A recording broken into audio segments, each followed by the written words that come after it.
Brian, you're on the air. Hello. Hello, Art. Yes. Hi. I don't have a whole lot of time.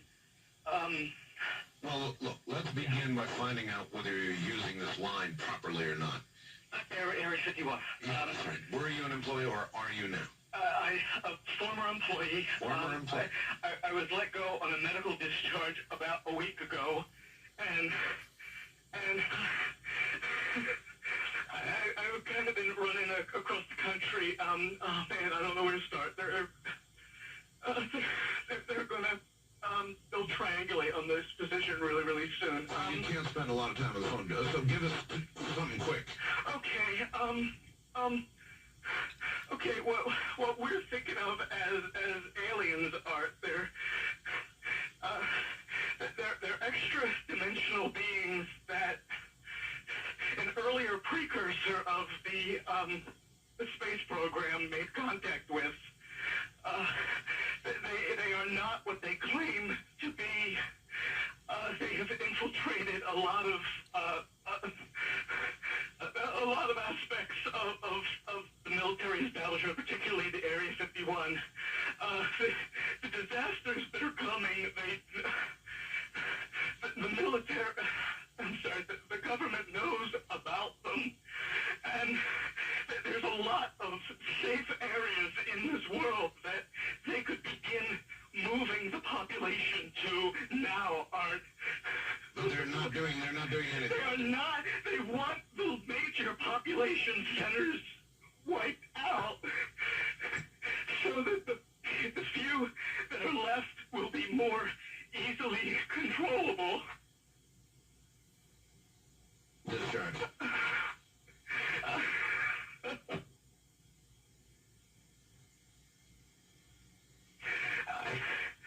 I started getting... In some way, something knocked us off the air, and we're on a backup system now. Is it government or? I don't know. It has to be something, though. Well, did you hear? Now, you tell me because you were listening. That was awful strange. There was a really weird guy on the air when it went off? Yeah, real weird out.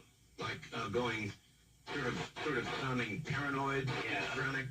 Like crying and everything. Yeah. Yeah. And how far into the conversation was it when it went off?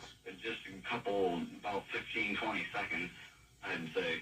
Oh, you guys missed. You really missed a call then, and I've got a feeling somebody didn't want you to hear it. On April 28th, 1998. On that day, The East of the Rockies, you're on the air. Hi, Art. This is Brian. Hi, Brian. Hello. You didn't disconnect me before, did you? Were you on earlier tonight? No, not, towards the end of the last hour, you said, East of the Rockies, you're on the air, and your voice was immediately replaced by the operator saying, your party has not connected. Oh, well, see, as you can now tell, I don't screen calls. So Right. what happened, obviously, was that I answered the phone just at the very instant that you had been ringing as long as they were going to let you ring. Yeah. And so that occurs, obviously, sometimes I go to a line and it's dead and nobody's there, and that's what's happened. You know, we just were Right. on the cusp there. Anyway, I'm glad you made it back through. Yeah, you got all my paranoia buttons running. I always get very nervous when I call you. I'm Brian. I hung up on you last week. I see. And I just figured, damn the torpedoes. I'll just do this and let the chips fall where they will. All right. Everybody, I am the Area 51 caller.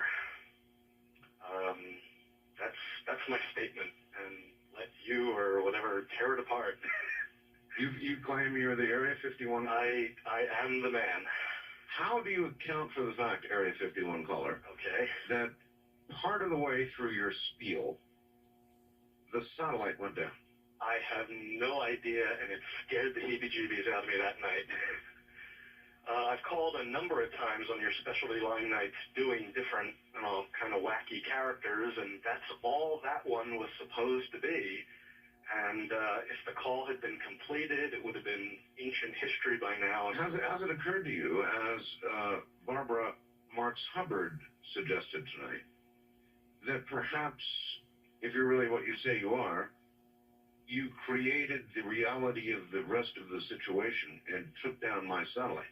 That scares the heebie-jeebies out of me because it means that what I was saying was somehow correct, and it was fabrication kind of Creating a reality. Yeah, if that was the case, I humbly apologize to you because I love your show, and the last thing I would ever want to do is Knock tear me you off the air. air.